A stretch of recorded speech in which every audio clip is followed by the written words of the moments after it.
सैनिक भाइयों नमस्कार। आज हम लोग जो चेन्नई से अपना मोहन रंगन सर है वो कुछ इम्पोर्टेंट जानकारी ले लेंगे। जय हिंद दोस्तों, मैं एयर वेटरन कॉर्पोरल मोहन रंगन चेन्नई से। दोस्तों,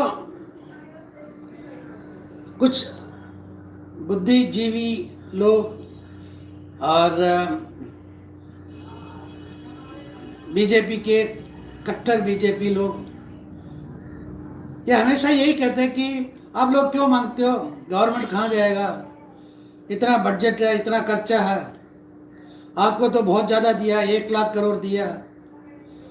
मतलब जिसको कोई आइडिया नहीं है वो लोग ही बात करते हैं। इसमें हमारे जो है भूतपूर्व सैनिक भी है, भूतपूर्व ऑफिसर्स भी है, सब लोग हैं। ये कट्टर कट्टर कट्टर कट्टर कट्टर बीजेपी के हैं।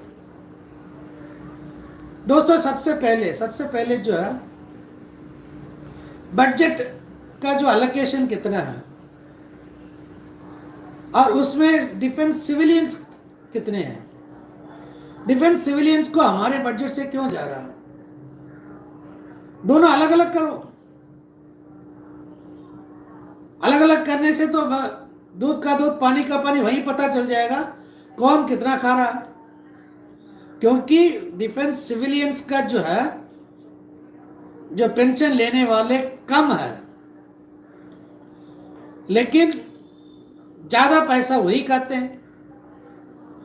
और डिफेंस वर्दी वाला पेंशनर है, वो स्ट्रेंथ उनका ज्यादा है, लेकिन उनको तो कम पैसा आता है।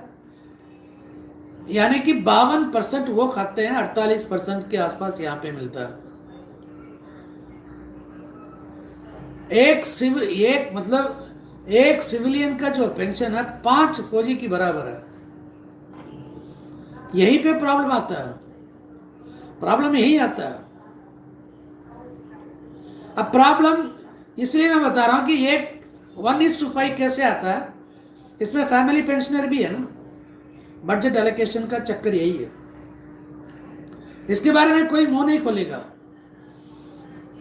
और आप लोग भी देखेंगे नहीं मेरा वीडियो, क्योंकि मैं आलतू फालतू बात नहीं करता हूं गोदी ट्यूबर्स जैसे।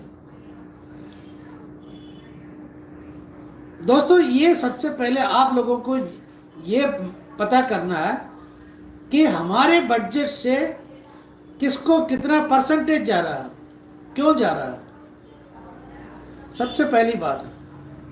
दूसरी बात, मैंने कल भी वीडियो बनाया था, मेरा गारंटी है मोदी सरकार ओआरओपी सही ढंग से दे नहीं सकती है, कभी नहीं दे सकती है। उसका वजह बहुत ज्यादा है। सबसे पहला वजह क्या है कि नौकरी से बाहर आने के बाद सारे एक ही जैसे फौजी हैं। जैसे आप ऑफिसर्स को अगर आप देखोगे, सारे ऑफिसर्स को उनकी रैंक के हिसाब से सबका बेसिक पेंशन एक ही है। लेंथ ऑफ सर्विस ठीक है,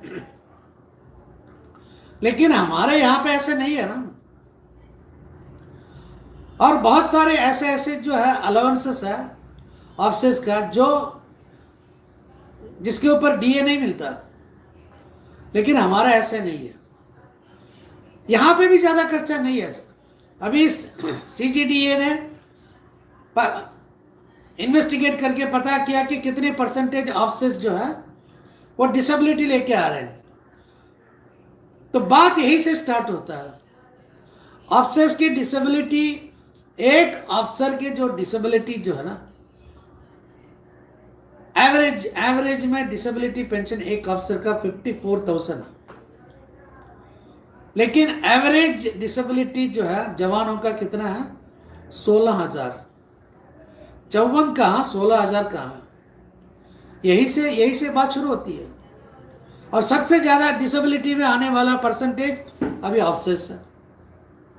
तो इसके वजह से गवर्नमेंट को एक तरफ डिसेबिलिटी में भी नुकसान और दूसरी तरफ डिसेबिलिटी के साथ साथ इनकम टैक्स रिबेट, यानी कि एग्जम्पशन फ्रॉम इनकम टैक्स, वहां पे भी नुकसान। गवर्नमेंट को है ना, ऐसे बहुत सारे चीज है जिसके ऊपर ध्यान देना चाहिए, लेकिन ये नहीं है ना, क्योंकि जो बनाने वाला वही है। हम सड़क पे क्यों बैठे हैं दोस्तों? मैं अपनी तरफ, जहां तक मेरा जो है ना, अगर कोई मेरे से पूछेगा आप OROP आंदोलन में है क्या, सबसे पहले सवाल वही करेंगे ना।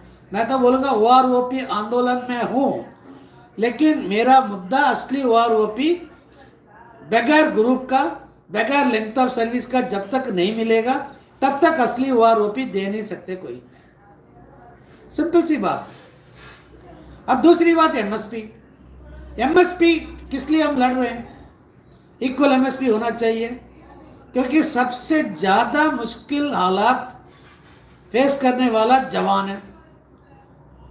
सिपाही से लेके ज्यादातर जो है नायब सूबेदार तक, वही मतलब सबसे ज्यादा कठिनाई फेस करते हैं। और ज्यादातर जो शहीद होते हैं वो 3 साल 4 साल का जो जवान बहुत ज्यादा उसमें, और घायल होने वाले भी यही है। लेकिन उनको 5,200 और जो अफसर है उनको 15,500। इसके खिलाफ मैं आवाज उठाना चाहता हूं। लोगों का कहना यह है कि ये तो कोर्ट में पड़ा है, कोर्ट में तो ये पड़ा रहेगा और 10 साल, और 10 साल कोर्ट में पड़ा रहेगा। जब तक जो है ना प्रैक्टिकल सॉल्यूशन नहीं होता ना, तब तक कोर्ट केस तो ऐसे पड़ा रहेगा। आज तक कितनी जो केसेस ऐसे हैं, कोर्ट के जो जजमेंट आने के बाद भी रुका पड़ा है, कितने लोगों को मालूम है दोस्तों? ये मैं आप लोगों को इसलिए बता रहा हूं ना, हमारे वजह से इतना खर्चा नहीं है गवर्नमेंट को।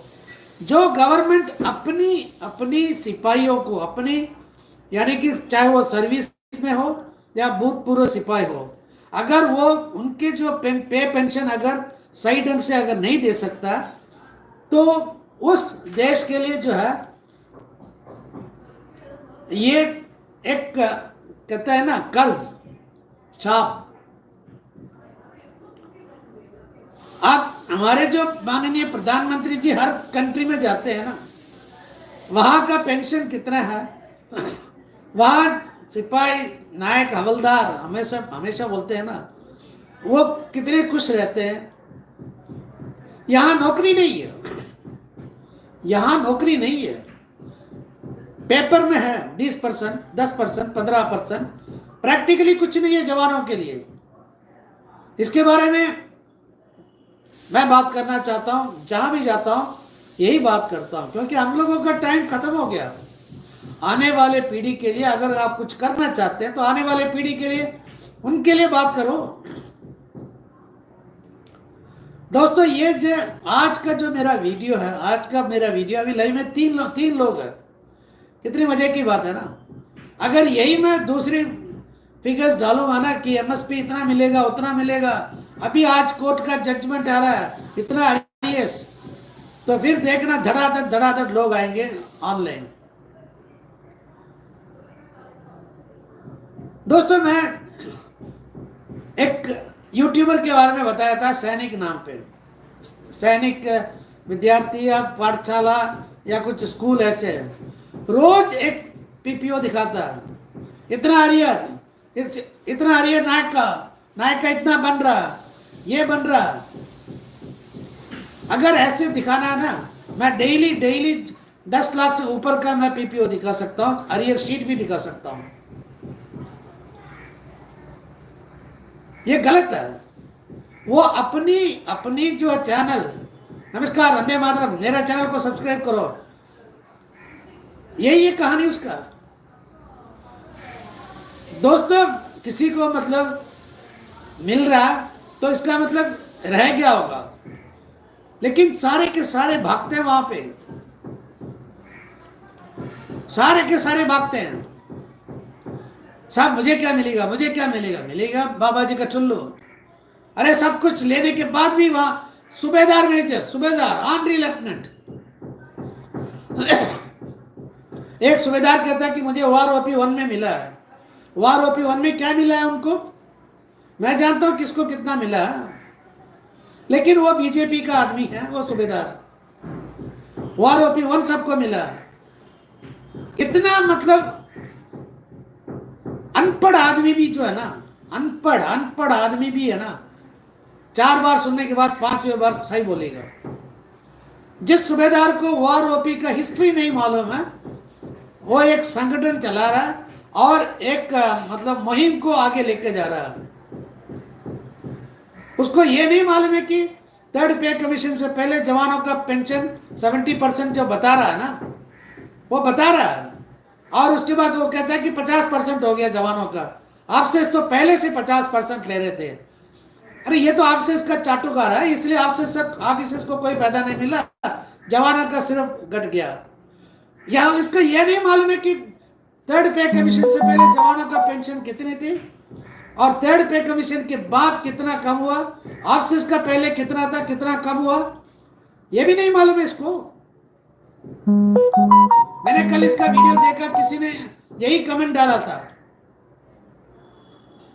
यहां तक कि उसने डाल दिया कि शर्म आना चाहिए। दोस्तों, ऐसे गुमराह करने वाला जो है ना, आप लोगों को अच्छा लगता है। अगर हम आपको जागरूक करना चाहते हैं, आपको कुछ मतलब समझाना चाहते हैं, तो आपको अच्छा नहीं लगता। लोग कहते हैं कि है ना कपिल गाली देता है। कपिल क्यों गाली देता है? कपिल जब मेरा वीडियो डालेगा वो भी फिगर्स डालेगा, क्योंकि तभी तो आप लोग देखते हैं ना। मेरा चैनल, मैं कभी किसी को ये नहीं बोलता कि सब्सक्राइब करो, क्योंकि मेरा चैनल सब्सक्राइब अभी 5000 पूरा नहीं हुआ, और देखने वाले 10% देखते हैं। वो 10% मेरे लिए बहुत है, क्योंकि ज़्यादा लोग देखने से मैं ना अमीर बन जाऊंगा, या कम आदमी देखने से मैं गरीब बन जाऊंगा, नहीं। कम से कम जो आदमी देखता है उसके दिमाग में तो अंदर चला जाता है ना बात। मैं कभी कभी भी जो है ना गलत इंफॉर्मेशन किसी को नहीं दूंगा। दोस्तों, ये हमारे जो है ना मुद्दा OROP MSP का, साथ साथ डिसेबिलिटी भी है, उससे सबसे ज्यादा हमारा जो है बटमैन सिस्टम, सहायक सिस्टम के खिलाफ हमारे जो मुद्दा है सेल्फ रेस्पेक्ट, हमारा मुद्दा है एजुकेशन, एम्प्लॉयमेंट। एक दो नहीं, बहुत है, बहुत है। लेकिन जितने भी अभी है ना यात्रा में निकले ना, उनमें किसी एक से पूछो कि हमारा असली प्रॉब्लम्स एक जवान का क्या है, किस तरह मदद कर सकते हैं जवानों को, किसी को मालूम नहीं है, किसी को मालूम नहीं है। क्योंकि इसलिए नहीं मालूम है कि इनके पोते, इनकी मतलब बच्चे पोते सब जो है ना 40 साल से ऊपर है, इसलिए कभी इसके बारे में सोचते नहीं है, कभी सोचते नहीं है। आने वाला पीढ़ी के लिए एक प्लेटफॉर्म बनाना है। जो मुहिम हम चला रहे हैं ना अभी जंतर मंतर पे, ये आने वाले पीढ़ी वो बोलेगा कि आप लोग हमारे लिए अच्छा काम किया। क्योंकि बहुत बहुत सारे ऐसे लोग हैं सर्विस में है, वो कमेंट्स डालते हैं, बहुत बढ़िया लगता है, बहुत बढ़िया लगता है। ये हम आज के लिए जो है ना, आज का फायदा नहीं सोचते हैं, आगे का फायदा सोचते हैं, आगे के लिए सोचते हैं। जिसको मतलब सेल्फ रेस्पेक्ट है वो हमारे साथ रहेगा, जिसको चाटुकार बनना है वो कहीं भी जाने दो, उससे कोई फर्क नहीं है। हिंदुस्तान में है ना 25 लाख से ऊपर जो है ना फौजी है, जिसमें 15 लाख फौजी के पास एंड्रॉइड फोन है, 15 लाख फौजियों के पास एंड्रॉइड फोन है, कोई प्रॉब्लम नहीं है। किसी संगठन में 500 आदमी से ज्यादा नहीं है, सिर्फ 1-2 मतलब 3-4 संगठन छोड़ के 10 आदमी 20 आदमी रख के संगठन करके दिग्गज महासंगठन। उसके बाद जो है लोगों को गलत फहमियां, गलत इंफॉर्मेशन, कहते कि हमारे पास ये प्रॉब्लम शुरू हुआ फंड के पीछे। हम लोग मद्रास से आते हैं, अपने पैसा खर्च करके आते हैं। कितना फंड था, कितना फंड था, कितना फंड आपके पास है? दिसंबर 25 को कपिल ने क्या बोला था कि आप अपने पास जो भी फंड्स है लेके आना, अकाउंट्स लेके आना, हम भी अपना अकाउंट्स और हमारे पास जो पैसा लेके आएंगे,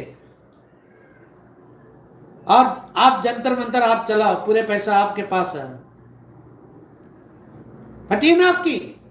अभी आप कहते हैं कि फंड्स के पीछे झगड़ा हुआ। हाँ, फंड्स के पीछे झगड़ा इसके हुआ, फंड्स पूरा आपके पास है। दोस्तों, मेरा टॉपिक कुछ और था, कहीं चला गया, माफी चाहता हूं। लेकिन ये जो भी है ना, बजट का खर्चा सिविलियंस और ऑफिसर्स खाते हैं, जवान नहीं। इसके बारे में डिटेल में एक और वीडियो बनाऊंगा। जिसको पसंद है वो देख, उनको कोई रोक नहीं सकता, आप देखो। जिसको नहीं देखना, भागो यहां से। मुझे ऐसे लोग नहीं चाहिए जिसको मतलब असलियत जानने में अगर कोई उसको कोई परेशानी है, आप प्लीज मेरे चैनल छोड़ के भाग जाओ। थैंक यू, धन्यवाद, वंदे मातरम। सैनिक भाइयों, जो सार बताया हुआ आप लोग पूरा जानकारी ले लिए होगा। हम नेक्स्ट वीडियो में मिलेंगे। जय हिंद, जय भारत, भारत माता की जय। सैनिक एकता जिंदाबाद जिंदाबाद जिंदाबाद।